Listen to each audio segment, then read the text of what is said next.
Mr. Prime Minister, it's an honor to have you at the White House. Thank you very much. Well, thank you, Mr. President. This year is 200 years since the first immigration from Norway to the U.S. We come here early in your term. Appreciate that you take time. We have highlighted that very close cooperation. We are allies. We look after security in the north, in the Arctic. A lot of confidence between our services. We have discussed in detail the war in Ukraine. I have saluted the President for his initiative to make progress towards something that can be a ceasefire and an end to this terrible conflict. It is a complex picture, but it needs political will and push, and we have exchanged ideas on that. And then I think the President and his team have been open to hear our perspectives. And on trade, we have also emphasized that we can benefit, both of us, by trading. We can be complementary, and we can find good solutions. But first of all, I appreciate, Mr. President, the spirit and the tone of this conversation, which has been confirmation of a very strong partnership. Thank you very much. Appreciate it. Any questions? Can I ask you Yes. first, Mr. President, have you spoken about the tariffs that you want to impose on Norway? Is there a chance that you can lower We spoke about trade, and we understand each other very well. I think we'll have no problem. You think that you will get an agreement? I think we'll have no problem whatsoever with Norway. Mr. President, did you discuss a possible visit to Norway? Did you discuss a possible visit for President Trump to We Norway? didn't, but I love it. I mean, I've been there, and it is a beautiful place. They have. But I told the President that, he is receiving us early in the term. He's welcome to visit Norway. We would like to have him, and it will be another way of emphasizing this strong friendship. Mr. President, Norway has been a staunch supporter of Ukraine since the Russian invasion in 2022. Has something been discussed here today that may have altered your views on things? No, we want to, very simply, I have no allegiance to anybody. I have allegiance to saving lives, and I want to save a lot of lives. A lot of young people, mostly young people. It's the war. It's the soldiers, and if we can do that. Also, as you know, I got started because the money that's been spent on this war is insane. It should have never happened, and it would have never happened if I were president. But Biden spent $350 billion on this, and it's a shame. And that's what got me involved. And then I looked at, and I see the results. It's horrible. It's a killing field. 5,000 soldiers a week on average. And we want to stop that. We both want to stop that for a lot of reasons, but I would say that is my #1 reason. Do you think that we will get Russia to accept a deal that also Ukraine and Europe is willing to accept? I think so, yeah. I do. I believe they will accept, and I think we're going to get this over with. I hope so, soon. You continue to lack support from NATO allies in your goal of obtaining Greenland. How will you proceed if you don't get that support? Well, Greenland's going to be interesting, but that's for another day. I think we need that for international peace. What are you expecting of your And if you allies? don't have that, I think it's a big threat to our world. So I think Greenland's very important for international peace. Yeah, please, go ahead. Mr. President, this morning in a Truth Social post, you used the words, Vladimir, stop. That seemed like a slightly different message, a personal message. What is your level of frustration with President Putin I didn't like at this last point? night. I wasn't happy with it. And we're in the midst of talking peace, and missiles were fired. And I was not happy with it. That's what I meant, and that's, what it is. I assume that's what you mean. Sorry. Yeah. If the bombs keep falling, will you consider additional sanctions toward Russia, or what will you do if President Putin... I'd rather answer that question in a week. I want to see if we can have a deal. No reason to answer it now, but I won't be happy. Let me put it that way. Things will happen. Mr. President, why are you not putting more pressure on Russia? I know a lot of Europeans... Putting a lot of pressure. You don't know what pressure I'm putting on Russia. They're dealing. You have no idea what pressure I'm putting on Russia. We're putting a lot of pressure. Can you maybe tell us that? We're putting a lot of pressure on Russia, and Russia knows that, and some people that are close to it know, or he wouldn't be talking right now. The Prime Minister understands that better than anybody. He wouldn't be talking right now. He's talking, and we're putting a lot of pressure. I think he wants to make a deal. We're going to find out very soon, but it takes two to tango, and you have to have Ukraine want to make a deal too, and they're being hit very hard, and I do believe they want to make a deal. Mr. President, can I ask you said that the Ukraine have to give some territory to win peace, among them Crimea. Do you stand by that? And I know that the former NATO General Secretary today has told you that he does not agree and he believes in territorial integrity of the Ukraine. How will you deal with that with your allies? And do you stand by that Ukraine have to give? Former Secretary General happens to be right here, you know, so they can't put words in his mouth. He's been a great general, frankly. It was because that's what you are. Really, you're a general. But he's been a great Secretary General. We had a tremendous relationship, very successful, and I think he could speak for himself. He's right here. But do you still agree that Ukraine have to give some territory away to win peace?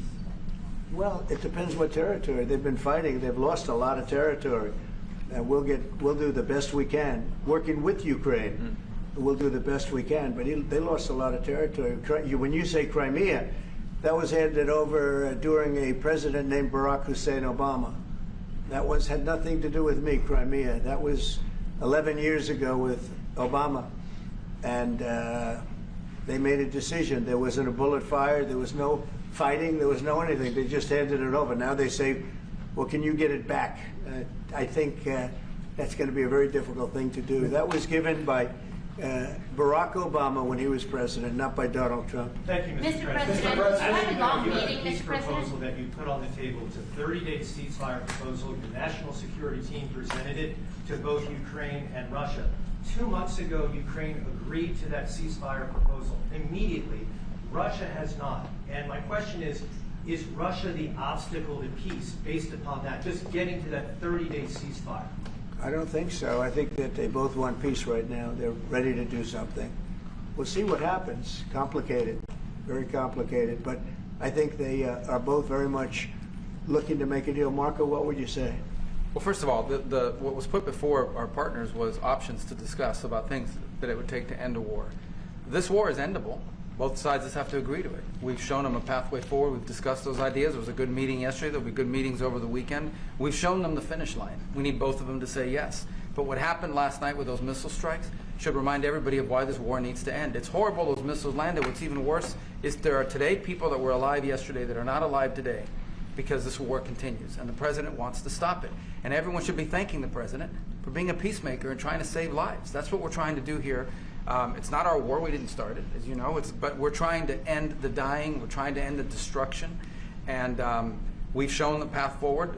We can see the finish line, but both of them have to get there. We're going to do everything we can to help them get there, but they have to ultimately say yes. Both and we are using a lot of pressure on both. You know, if you think we're just in there because we're nice people, and we are nice people, but we're using a lot of pressure on both. What concessions, Mr. President, and to your national security team, what concessions has Russia offered up thus far to get to the point where you're closer to peace? Stopping the war, taking the whole country. Pretty big concession. Mr. President, if you are going to take down the tariffs, what do you want Norway to buy more of from the U.S.? To buy more? Well, you don't need snow. You don't need skis. You don't need ski champions either, right? You have a lot of them. We just want to keep the relationship the way it is. We've had a great relationship. I think now maybe closer than ever, but we've had a great relationship with Norway. I think just keep it the way it is. You can't do better. Really? Not even by, say, well, if they want to give us some additional concessions, that's okay. You can't do much better. Yes, yes. Mr. President, you had a long meeting with Norway today. You said that Norway is doing a lot of things right, but on the Ukraine, if I can ask both you and the Prime Minister, did you find common ground today on Ukraine and the peace plan? Totally. It's totally common ground. The Prime Minister can speak about it, but I can just say he wants to see people stop dying more than anything else, and he'd like to see it end. He's going to help us end it. Mr. President. Can I say that to move towards an end of this war, U.S. engagement is critical, and President Trump made that possible. That is clear, that is obvious, it's really happening. Now the important thing is that both parties have to know that they have to deliver, and they have to feel the pressure to deliver. Ukraine is under attack. They are defending themselves. Lives are being lost. And we believe very firmly that there needs to be a ceasefire, the initiative taken by the US some time ago. It needs to be respected. And then to move on to something which both parties can own. That is the complicated part in such a dramatic war. And here I believe Europeans and Americans working together, as we do much closer now. And I salute the team of President Trump of being, open in that process. We had a good discussion on this today. And then we have to move on, and we cannot lose time because this is too much drama happening. One thing is people losing their lives, but it is a bad thing for Europe, and it's a bad thing for the world to having such a broad conflict going on. It can have ramifications far beyond Ukraine. Mr. President, follow-up question on China. Mr. President, if I forgot my question. I wanted to ask about. It's all right. Sorry. That happens to the It best of happens us. sometimes, yeah. No, Mr. President, I wanted to ask about the. Zelensky has said that he wants more Patriot missiles. So far, has been no response from the United States. If you, as the United States, decides to pull out of negotiating for peace, trying to broker peace, does that also mean a no on Patriot missiles, a no on sharing intelligence with Ukraine? Let's see what happens. I think we're going to make a deal. And if we make a deal, that'll be wonderful. We won't have to worry about your question. You can ask that question in 2 weeks, and we'll see. But I think we're getting very close. The Prime Minister feels the same way, and we'll hopefully not have to answer that question. Mr. President, Norway is the third country to be officially invited to the White House after Liberation Day. Why did you invite Norway so soon to the White House? Because I like them. And I like your Prime Minister, and I like the way your government runs. And I respect the King. He's highly respected in Norway. It's a great thing. Not an easy thing to do. He's done a great job. Yeah. Would you like an invitation to visit the King? Absolutely. You get me that invitation. I just told the President he's welcome to visit Norway. President Trump, you said before that you like the Norwegian petroleum fund, and I'm wondering if that has been up for discussion today, the way that we have structured our money and whether. Please. Well, this fund was created in the late 1990s to save for future generations the income from oil and gas. Norwegians should continue to work as hard, dedicated, innovate, and move forward, despite having these incomes, which we happen to be in the period or history where we can harvest, and we have transferred that into investments, half of them, by the way, here in the United States. Mm-hmm. So I think this is a model which we have been able to explore. If we can share experiences, and we do with our colleagues in the US, you never copy this one-to-one, but there can be techniques and way of working that we have used in organizing our fund. Jens Stoltenberg was the finance minister when the first dollar entered that fund. So he is a safe hand to have as a finance minister today. What do you say? No, and as you said, Mr. Prime Minister, we are ready to sit down with the US to also work with them on if they want to establish a sovereign wealth fund, because we have a good experience with our fund. And I think that one example of how we work together with the United States is that half of the fund, close to $1 trillion US, are invested in the United States, mainly in equity, but also some in fixed income, including government bonds. So this is an expression of trust in the United States, expressed by the strong investment of the sovereign wealth fund. Then just briefly on Ukraine, since it was mentioned, we had a very good and extensive discussion about Ukraine, the path forward to peace. And as the Prime Minister said, we commend the US for pushing forward to try to find a negotiated solution. At the same time, we need to continue to support Ukraine, and therefore I'm proud that Norway has actually tripled the military support to Ukraine. And this year we will allocate close to $8 billion to Ukraine. That will strengthen them and also their hand on the negotiating table. I may add to that, if there's a peace, and there will be a peace, we have a common responsibility in securing democratic Ukraine for the future. And the best security guarantee they can have is the ability to defend themselves. And we are investing in that. Mr. Prime Minister, Mr. if I may, As it relates to tariffs, Mr. President, when you unveiled your reciprocal tariffs on April the 2nd, the tariff rate for Norway was 15%. Based upon your conversations that you've had today with the Prime Minister, do you see that tariff rate coming down from what you proposed just a few weeks ago? Well, they have a great fund of $2 trillion. It's a big fund. And they don't have any debt. So I think they'd probably be willing to pay us more than that, I hope. Are the two nations in agreement of which country? Mr. President, Yes. in 2018, your former Secretary of State Mike Pompeo called for an end to Russian occupation of Crimea. Why has this administration changed its stance on territorial concessions for Crimea?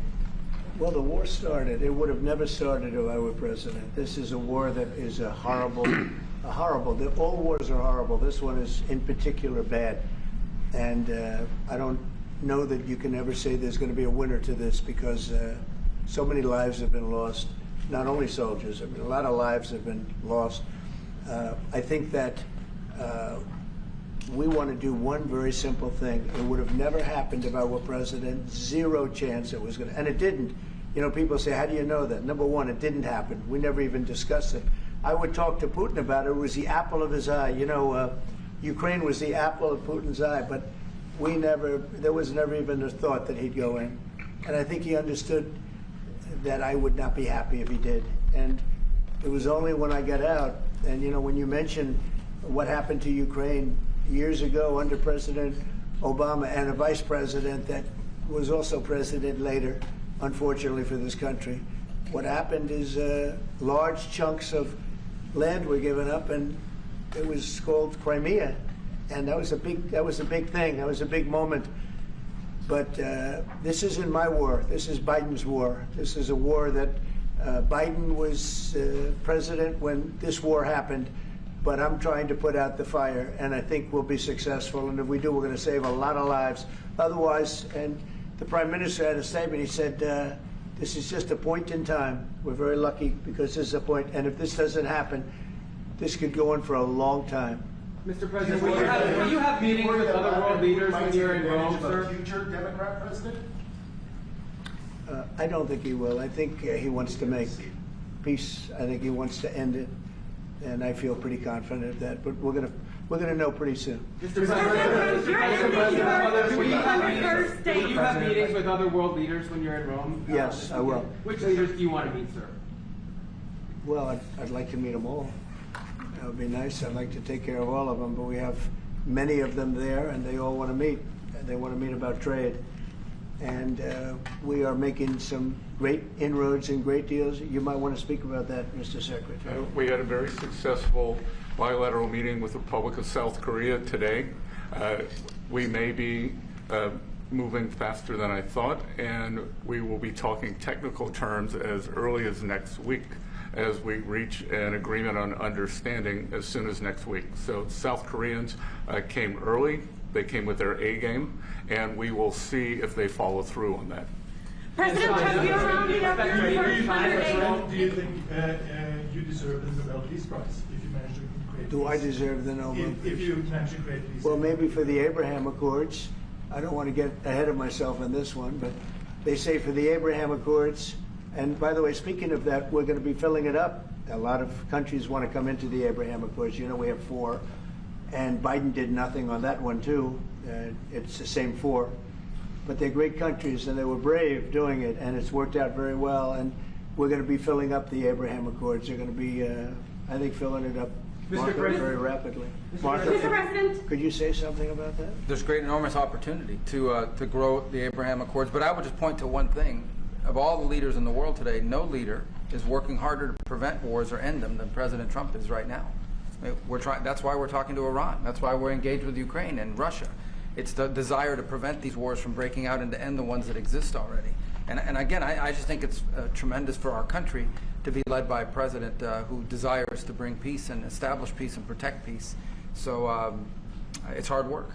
Mr. President, you know, Marco just mentioned something that maybe we should talk about for just a second, if we could, Mr. Prime Minister. And you're involved in it too, because you've been involved in the world and peace. But I think we're doing very well with respect to Iran, and we're having very serious meetings. And there are only two options, and the one option is not a good option. It's not a good option at all.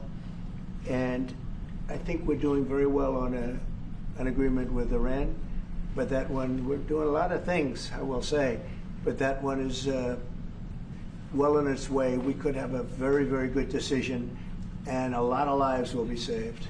Mr. President, on the economy, there was a slowdown as it relates to home sales in the month of March, the slowest pace since 2009. Is that an economic indicator, and perhaps the Treasury Secretary can weigh in on this as well, is that an economic indicator that concerns you about the broader U.S. economy? No, they had very good numbers on housing today, extremely good numbers, and that's despite interest rates, because, you know, if you look at what happened, everyone said, oh, I said I was going to get prices down. I did. Energy just hit $1.98 in a couple of states. It's way down. Energy's down, and we're about $64 a barrel.